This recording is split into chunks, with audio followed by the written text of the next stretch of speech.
ladies and gentlemen, our next speaker represents a vital foundation of Fijian rugby, our school systems, as what you've already been talking about.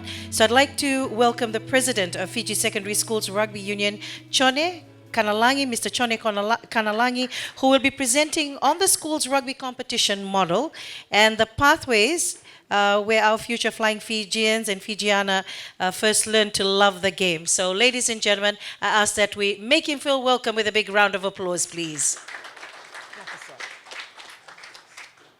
Nakambula vinaka.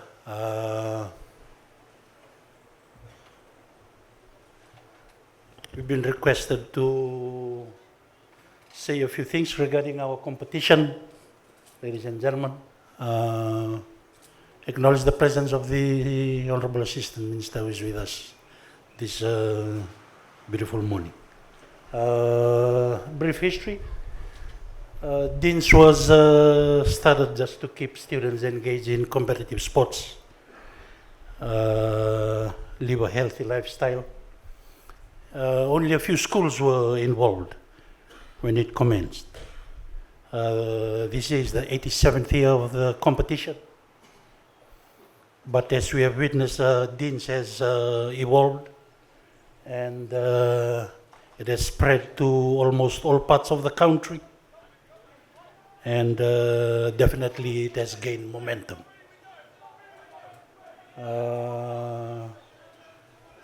2019, Fiji Rugby secured the Vodafone Dean sponsorship that helped to grow the game right up to the north. North became involved in 2019. There was COVID for 2 years, 2022, when our season started. We also changed our format to accommodate the northern teams from the northern zones.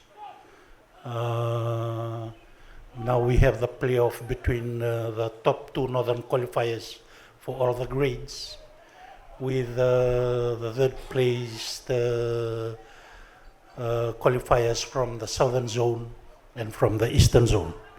We thank these two zones for accommodating the requests from the north, but fortunately it has already been factored into our terms of participation. So northern teams, northern schools, northern qualifiers are here to stay in the Dean's competition. This year, 106 schools participated in the Deans. Almost 12,000 students, 8,800 boys and about 3,000 girls participated in the rugby competition. Altogether, almost 12,000 students participated in the Deans and the rugby competition. There are a few challenges that we face currently. One is accreditation of our coaches, not only coaches, also SNC coaches. We heard that yesterday a lot of our players, when they go into the provincial, even the Ndrua, they carry injuries from them that came from the Dean's competition. Hopefully accrediting SNCs and our coaches will help address the matter. We are working on it very hard. We are creating awareness. And for the past 2 years, we have seen a marked difference, glaring difference between teams that are coached by level 3 coaches, teachers, and teams that are not coached by, teachers who do not have any accreditation. The ones that have got level 2, level 3, their teams have really performed well last year and this year. And that is what we'll be trying to drive through to our coaches. And we are working to try and with the National Rugby Development Office to have a super week, maybe towards the end of this year or before our season commences in 2026, to get teachers to be accredited before we go into the Dean season next year. Availability of grounds not only for the nationals, also for our schools. Some schools like Nasinu, they do not have any proper school ground. For them to reach the finals, that is testament to their commitment, testament to their good planning, and we thank them for preparing players to come through our system, even when they do not have any proper school grounds. That's what we've been discussing with the Ministry of Education, with the schools. Some have a lot of have grounds, but the grounds are not of the standard that Fiji Rugby, that World Rugby wants our games to be played on. Yes, this year we faced the problem of hosting our quarterfinals in 2 venues because the Sports Council where we booked for our quarters was closed, and that's why the availability of grounds is one of the very important things in our planning as we plan every year for our competition. The game time for our players, that's something that we, unfortunately, that's what we hear, the difference between our schoolboys and Australian and New Zealand schoolboys, that they have a lot of game time. They play more than 30 games a season, while ours, unfortunately, is just limited to the 14 weeks of term 2.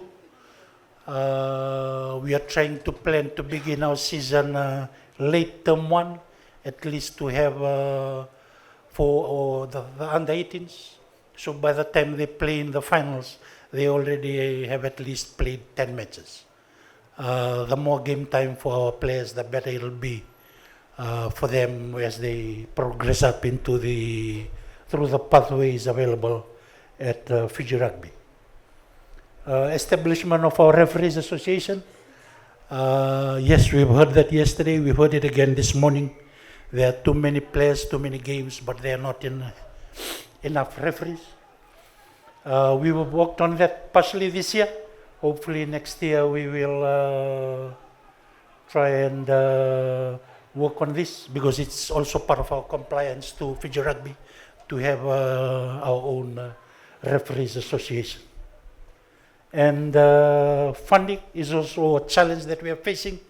We've heard about the sevens in our presentation, that we've scrapped the sevens program because it's too costly for us. Hopefully if we can get a separate sponsorship for sevens, then we may have to introduce that later. We were contemplating introducing a round of 16 for our under 18. All the top 4 under 18s from the 4 zones to meet in a round of 16. Then the winners to go for the national quarterfinals. We planned that from last year for this year. We are contemplating introducing that next year, but that will depend on funding. If funding is available, we can create that competition within our own competition.